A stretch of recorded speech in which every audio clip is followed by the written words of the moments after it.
भारत के star javelin thrower Neeraj Chopra ने इतिहास रचा है। उन्होंने वो कारनामा किया है जो देश के कई दिग्गज एथलीट नहीं कर पाए। नीरज ने जेवलिन थ्रो में गोल्ड मेडल जीता है।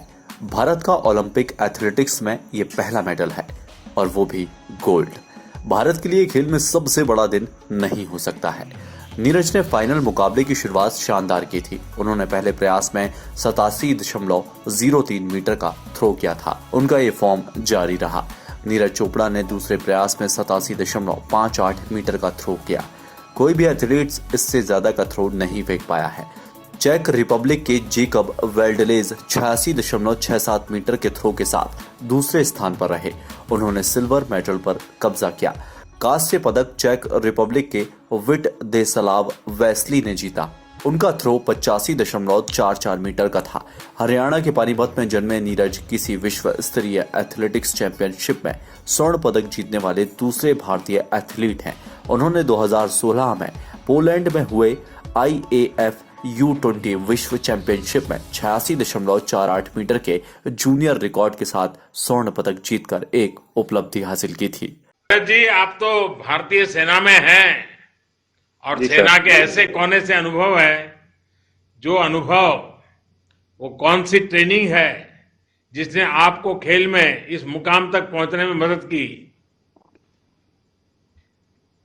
सर देखो, मेरा शुरू से ही एक था कि मुझे भारतीय सेना बहुत पसंद थी और मैं 5-6 साल खेला। उसके बाद मुझे भारतीय सेना ने ज्वाइन करने के लिए बोला, तो मुझे काफी खुशी हुई। फिर मैंने भारतीय सेना को ज्वाइन किया और उसके बाद से मैं अपना गेम में फोकस कर रहा हूं और भारतीय सेना मुझे जितनी फैसिलिटी और जो मुझे चाहिए और जो भारत सरकार सब कुछ मुझे प्रोवाइड कर रहे हैं और मैं अपना पूरा मन लगा के मेहनत कर रहा हूं।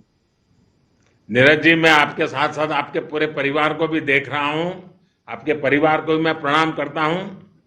नीरज जी, मुझे ये भी बताया गया है कि आपको इंजरी हो गई थी, लेकिन फिर भी आप इस साल अपने राष्ट्रीय रिकॉर्ड बना दिया है। आपने अपना मनोबल, अपनी प्रैक्टिस को, ये सब कैसे संभाले रखा?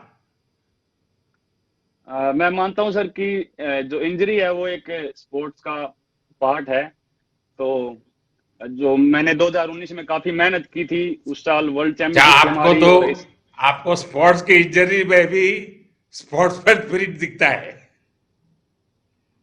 सर क्योंकि हमारा यही सफर है, कुछ साल का हमारा करियर होता है और हमको अपने आप को मोटिवेट करना होता है।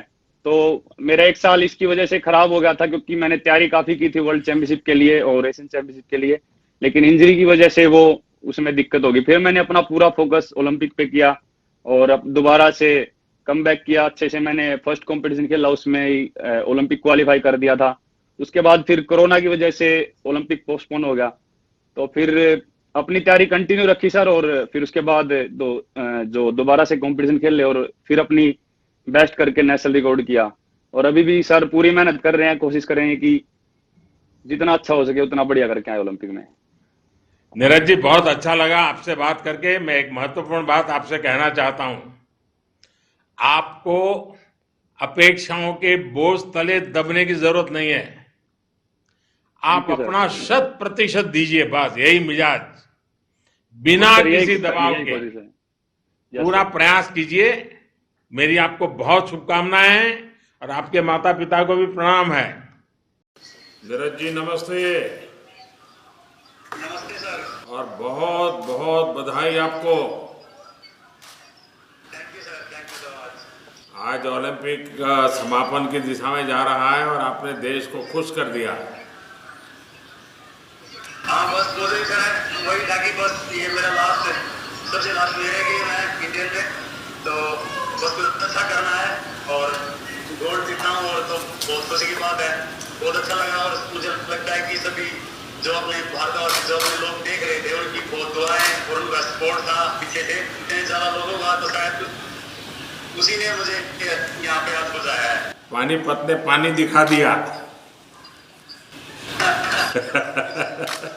नहीं सर, बहुत सभी का बहुत ज्यादा दुआएं थी, तो उनकी दुआएं काम आई आज। लेकिन इस बार एक तो ओलंपिक एक साल डिले हुआ, तो आपको एक साल ज़्यादा मेहनत करनी पड़ी और कोरोना में अनेक संकट आए। अनेक मुसीबतें आई, बीच में आपको चोट भी आई थी, लेकिन उसके बावजूद भी आपने बहुत बड़ा कमाल करके दिया और ये मेहनत के कारण होता है। जी नहीं, बहुत ही ज्यादा सर, बहुत मुश्किल टाइम रहा था, बीच में इंजरी आई थी और ऐसा लग रहा था कि पता नहीं कैसा कमबैक। लेकिन जिस दिन आप जा रहे थे और मेरी आपसे जो बात हुई, मैंने देखा कि आपके चेहरे में एकदम कॉन्फिडेंस था, आपकी बातों में कॉन्फिडेंस था, और दूसरा मैंने देखा आपको प्रेशर नहीं था, बिल्कुल हंसते खेलते थे आप। वही कोशिश कर रहा था कि बस अपना जितनी मेहनत की है बस बिना प्रेशर की कोशिश कर रहा था कि बस अपना 100% दूं, क्योंकि यही ऐसा दिन था लाइफ का जहाँ पे जो सबसे जरूरी था मेरी स्पोर्ट्स कैरियर का, और मैंने यहाँ पे आज अपना पूरा 100% दिया और अपने देश के लिए नहीं, आपने देश का नाम रोशन किया है और देश की युवा पीढ़ी को इसके कारण खेल के क्षेत्र में आगे आने का मन करेगा। और इस बार टोक्यो में ऐसे क्षेत्र में हमारे लोगों ने दम दिखाया है जो नॉर्मली भारत के बच्चे नहीं होते हैं, लेकिन आपने करके दिखाया है। बिल्कुल सर, मुझे लगता है कि आने वाले बच्चे मतलब इससे प्रेरित होंगे और अपना स्पोर्ट्स है और ज्यादा ऊपर जाएगा। और मैं चाहता हूँ कि और आप तो फौजी हैं, इसलिए और भी बच्चों को तैयार कर पाएंगे, बहुत अच्छी तरह तैयार कर पाएंगे। हाँ। बिल्कुल सर, बस आप ऐसे ही साथ देते रहिए खिलाड़ियों का और ऐसे ही मनोबल बढ़ाते रहिए। तो मुझे लगता है कि सर खेल बहुत ही जरूरी है एक देश के लिए और अपने देश को प्राउड फील करवाने के लिए, और बस जैसे बिल्कुल। और ज्यादा जब स्पोर्ट होता है तभी तो स्पोर्ट्समैन स्पिरिट आता है। और आपके माताजी पिताजी को भी मेरी तरफ से प्रणाम कहिएगा, क्योंकि ये बहुत गर्व का पल है आपके परिवार के लिए भी और देश के लिए भी। और राधा किशन जी को भी मेरी तरफ से बधाई दीजिए भैया। राधा कृष्ण जी को भी और पूरे एथलेटिक्स फेडरेशन। हाँ, उन्होंने भी आपके साथ कंधे से कंधा मिला के काम किया है। हाँ ठीक सर। तो 15 अगस्त को मिल रहा है भैया। बिल्कुल सर, ठीक है। चलिए, बहुत बहुत शुभकामनाएं, बहुत बहुत बधाई। Thank you so much sir. Thank you sir. Bureau report, team पल पल इंडिया।